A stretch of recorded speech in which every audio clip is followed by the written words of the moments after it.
Good evening. Welcome to Talking Pop Culture with Jake D. We are continuing the channel's coverage of CBS All Access's new limited run series, The Stand.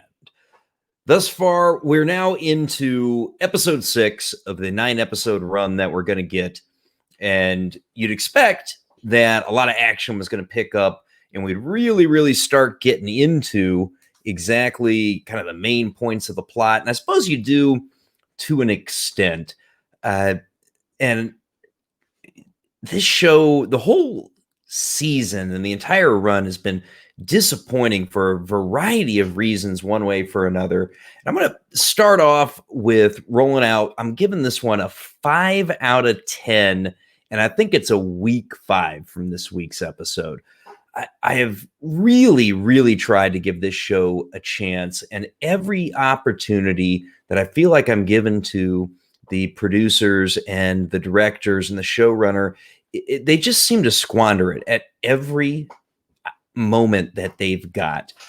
The one single major shining light in this show continues to be Owen Teague playing Harold, and everything else other than Harold just feels handled so poorly throughout that honestly, it's difficult to continue watching this show. We've got, again, your two major locations, Flag's New Vegas and Mother Abigail's Boulder. The storyline that we follow in Boulder opens up with Stu organizing hunting parties, trying to find Mother Abigail, whom, unless you're a big book fan, you don't really understand why she took off into the wilderness. And in the book, when we were dealing with Mother Abigail's absence and when she left Boulder, ultimately she went out and had something of a religious experience out in the wilderness, of course. And this is a 108-year-old woman who obviously is not particularly rugged anymore, which you're not going to be when you're that extreme age. Whoopi, of course, does not look old enough to play the part, despite the fact they've referenced that she is indeed supposed to be 108 years old. And from the book point of view, she went out into the wilderness, and it was intended to be, 40 days, 40 nights, like Moses up on the mountaintop when he received the commandments. And we don't get the sense of that and the religious connotation of Abigail wandering out into the wilderness to reconnect with her God. And in the book, of course, Abigail is this incredibly sympathetic character, and she realizes that she had committed the sin of great pride in the book. And what we get from Abigail's wanderings in the show doesn't even really touch on the important religious aspects of her going off on walkabout, so to speak, that was really important to that story in the novel. She's just kind of out there for some reason, and she has an experience where she sees Flag, and they banter back and forth at one another, and he tries to offer her a way out, and she tells him off, and then they finally locate her. And the episode is titled The Vigil because they're holding a vigil at Mother Abigail's house, which was true to the novel storyline in the sense that happened. Certainly not what we saw in tonight's episode whatsoever. And Harold executes his plan to blow up the committee. They do stick true to the book storyline in the sense that Harold triggers the bomb with his walkie-talkie saying, hey, this is Harold Emery Lauder, and I do this of my own free will. In the novel, the action of even just transmitting that through the walkie is what sets the bomb off. And we get that line here in the show, but they trigger the bomb in another way by sending a second or a third transmission when him and Nadine hit the button together, which was really weird and a strange change. And they completely cut out the fact that Nick actually had a vision of the bomb and where it was inside a house for the committee meeting. And instead, it was just sitting inside the piano at Mother Abigail's house, intended to take out, dozens or hundreds of people at the Vigil during her disappearance, which was, again, a twisting of what went down that I'm not even sure why they changed it the way that they did. I think you could have done all those components of the story within the time allotted without having to just collapse those two different storylines together into the one that we saw in tonight's episode. And so it really fell very flat for me. Franny did break into Harold's house and get trapped down there when she discovered the bomb and all that.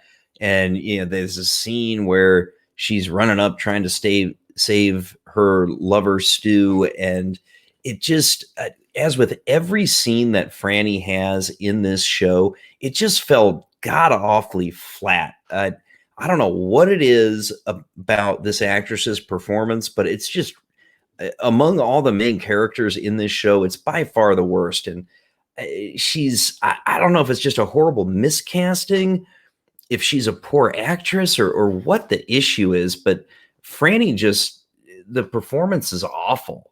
And there's nothing about any scene that she's in that really connects you to her.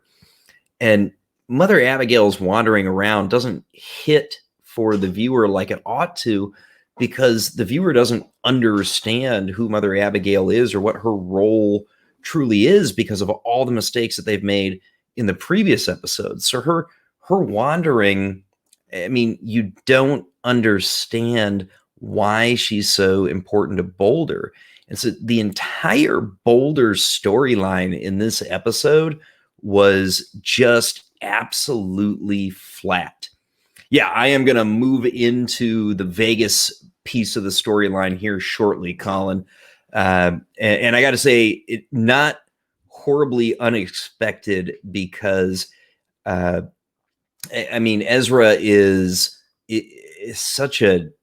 I don't even know that he was all acting all that much, because that dude is weird in real life. He's a crazy son of a bitch just outside of things. So I think he just kind of took his own normal attitude and just put it over the top a little bit. But yes, we did get a lot more story, I think, from the New Vegas storyline.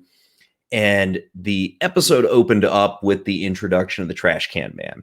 And for those of you who maybe didn't recognize him, because they did have the burns that he had on him from all the fires that he'd been setting across the country, this was the same actor who played the Flash in the DC movies with the Batman v Superman and the Justice League and all that. So this is Ezra, I believe it's Ezra Miller, and he's yes, definitely very over the top in the portrayal.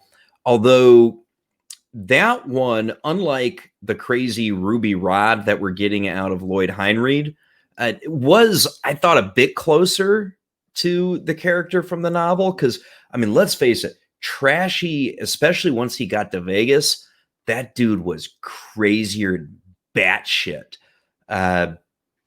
And the get up that he had on, it, in fairness, it's been a while since I've read the novel, but that felt a little out there. I'm not sure that was particularly true to the character either. We do have a lot of great commenters on these videos, and I'm sure that Jim Bob Jones will correct me if I am mistaken on whether that was kind of a true attire for what we remember from Trashcan Man from the novel.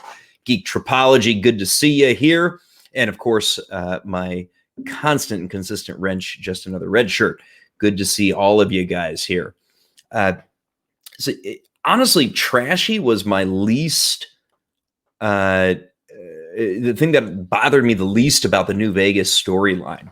We've got the end of the previous episode. We saw the death of Dana Jurgens at her own hand, and then Flag just kind of, unlike the sheer rage that he exhibited in the novel. Say the stand is having problems standing by itself. Yeah, it's falling down. Honestly, it's not standing at all on its own, man. It's if I hadn't read the novel 2 or 3 times when I was a younger man, plus watched the '94 miniseries, I would barely know what the fuck is going on in this show.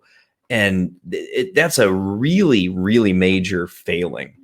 The more I think about what we're seeing in Flag's New Vegas in this show, the more I've decided that I don't like the portrayal.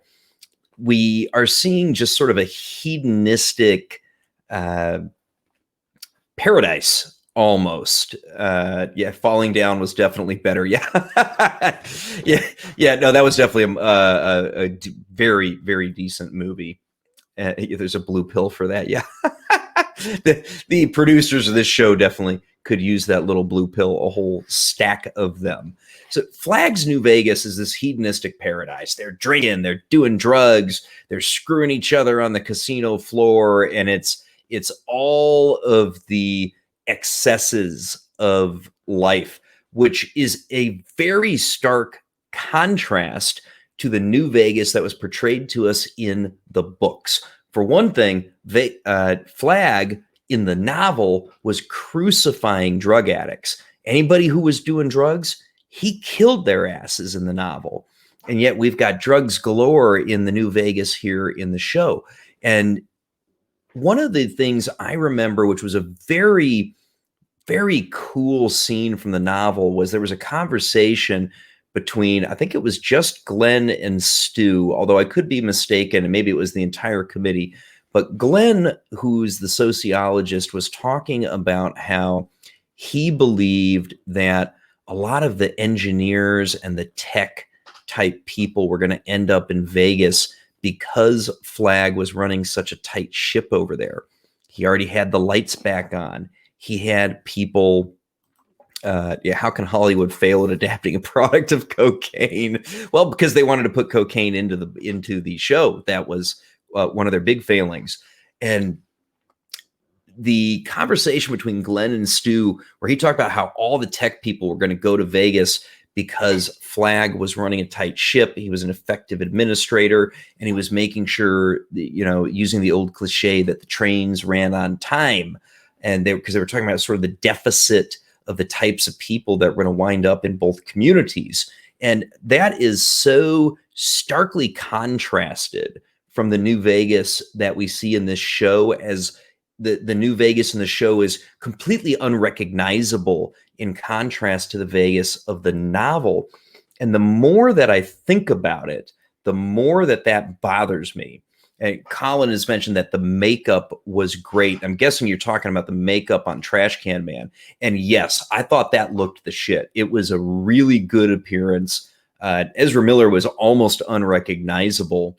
And I thought that portion was definitely solid, absolutely Trashcan Man.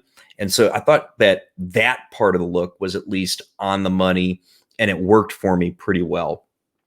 So in Vegas, they send some guys to take out the second spy, as Dana was killed in the previous episode.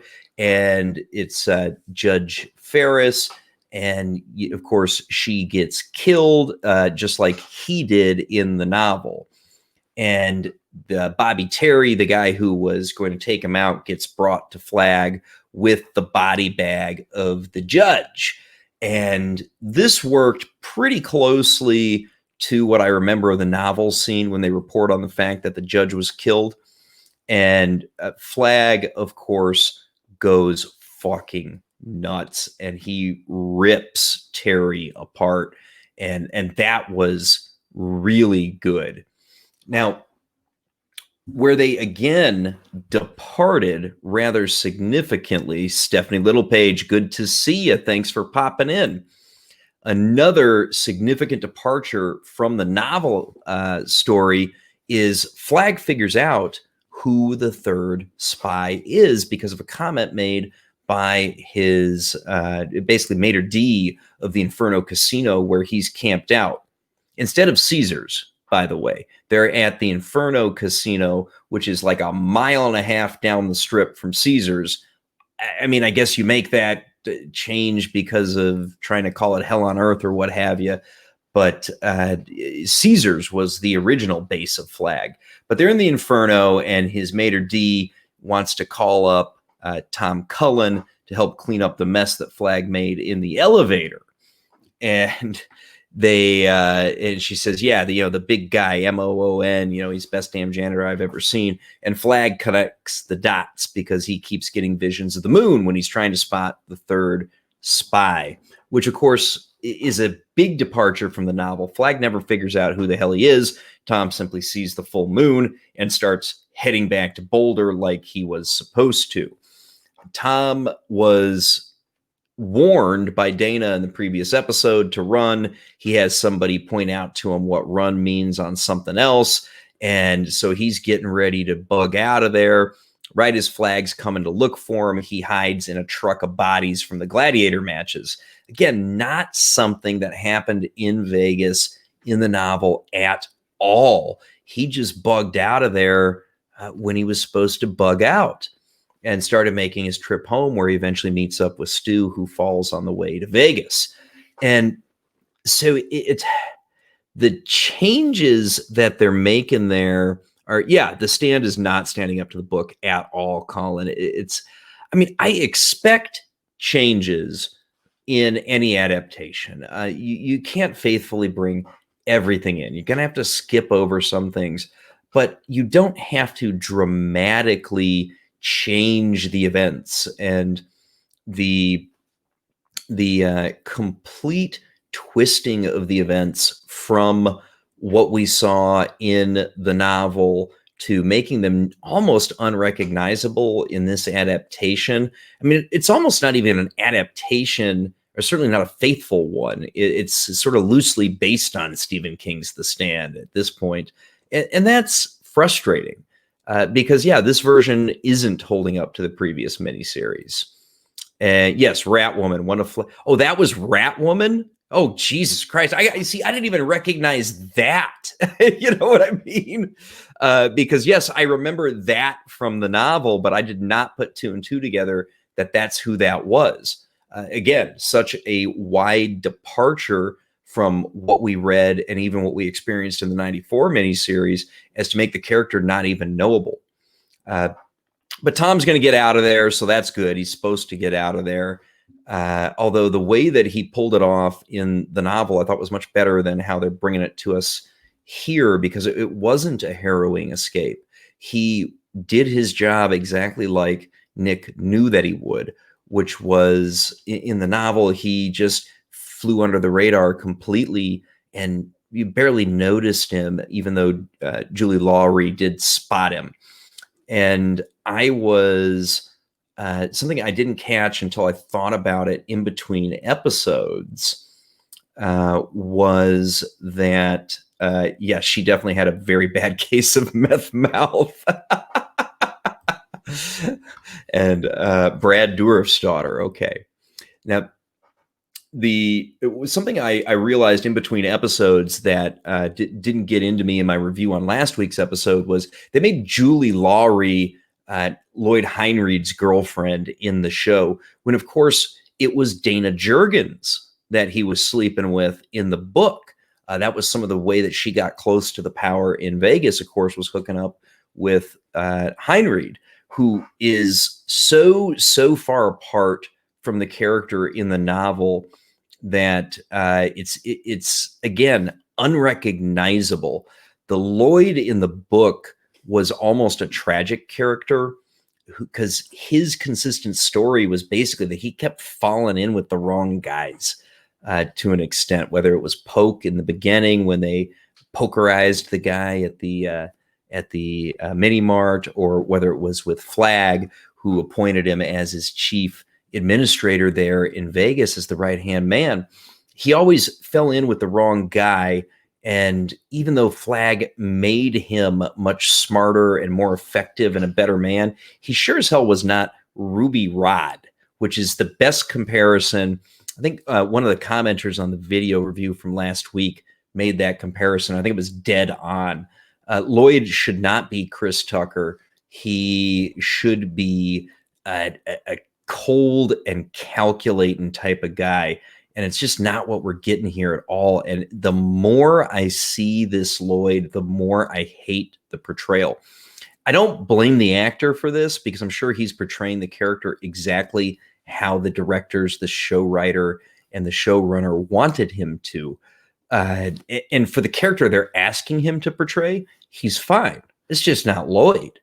But going back to Trashcan Man, as much as I do not like Ezra Miller, I was not displeased with how they portrayed Trashy because that was pretty close. Now, where they took yet again a major departure from the story in the book is Trashy blew some shit up in Vegas that he wasn't supposed to blow up, and to try to get back into Flag's good graces, he goes off to the military base in the desert to retrieve the nuke. And in the episode today, Flag sent him out to get the nuke intentionally. And that's to me an abuse of the character of Trashy. And I don't like that change whatsoever. And then, yeah, Jamie Sheridan's version of Randall Flagg, I also liked that. I don't disagree. I'm not upset with Skarsgård's portrayal. It's definitely a different take than what we saw with Sheridan, but I thought it worked. I'm happy with Skarsgård's portrayal. It's not like an epic performance or anything like that, but it works for me. So yes, that's the Stand episode 6, The Vigil. There's a lot of shit going on in Boulder that you don't care about because they didn't make you care about it. And there's a lot of stuff going on in Vegas that doesn't make a hell of a lot of sense because they've twisted the story so far from its roots that the pieces just don't click together like they ought to. So, my 5 out of 10 on this episode is probably generous. All right. Hey, if you've made it this far, please remember to press like on the video. Comment down below. We've had some really great conversations on these reviews, and I hope to keep it going. If you watch this on the replay, Jim Bob, I'm really looking forward to seeing your opinion on this episode. You've been an amazing commenter on these reviews, and I feel like I remember and learn stuff about this book every time you point something out. So I love seeing your comments, and I sure hope that you're still around to catch this one. If you haven't subscribed to the channel yet, please do consider doing so. We'll continue to cover The Stand through the end of this horrid miniseries adaptation, as well as working with one of the most amazing shows on television, The Expanse. And we're going to be expanding coverage into WandaVision, as well as our weekly Howlin' About Entertainment show. Thank you so much for stopping by this video or the live stream, and we'll talk to you later.